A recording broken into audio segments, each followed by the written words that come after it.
अस्सलाम वालेकुम नाज़रीन, Kazmi health and beauty channel में आपको खुश आमदीद कहता हूँ।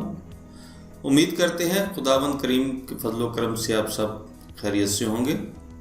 नाज़रीन, मुस्कुराता हुआ चेहरा खुश दिली की अलामत होता है और वैसे भी हर इंसान चाहता है कि वो हमेशा हंसता मुस्कुराता रहे। रूटीन की ज़िंदगी में बाज़ औक़ात कुछ ऐसी बातें हो जाती हैं कि दिल खोल कर हंसने को जी चाहता है, मगर कुछ लोग इस नेमत से मुस्तफ़ीद नहीं हो पाते।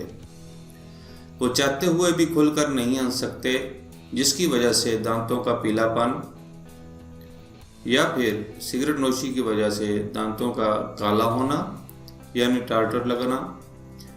नाज़रीन, आपकी परेशानी को ख़त्म करने के लिए हम आपके लिए एक आसान घरेलू नुस्खा लेकर हाजिर हुए हैं, जिसके इस्तेमाल के बाद आपके दांत साफ, चमकदार और मोतियों जैसे हो जाएंगे। नुस्खा नोट फरमा लें। 2 से 3 लीमू लेकर इनके छिलके उतार लें। अब इन लीमू के छिलकों को छाँव में अच्छी तरह खुश्क कर लें। खुश्क होने के बाद इन छिलकों को बारीक पीस लें।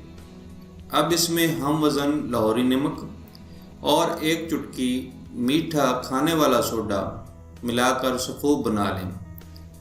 अब इस सफ़ूफ को किसी शीशे की बोतल में महफूज कर लें। हफ्ते में 2 या 3 बार टूथपेस्ट की तरह इस मंजन को ब्रश पर लगाकर दांतों पर लगाएं।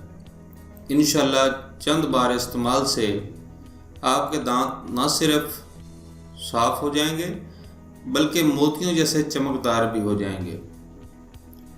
ये था हमारा आज का नुस्खा। नाज़रीन, अगर आपको हमारी वीडियोस, हमारे नुस्खा जात, हमारी काविशें पसंद आ रही हैं तो बराए मेहरबानी हमारे चैनल को सब्सक्राइब करें और हमारी वीडियोस को ज़्यादा से ज़्यादा शेयर करें। अगले नुस्खा तक इजाज़त चाहूँगा। अल्लाह हम सब का हामी नासिर हो। खुदा हाफिज़।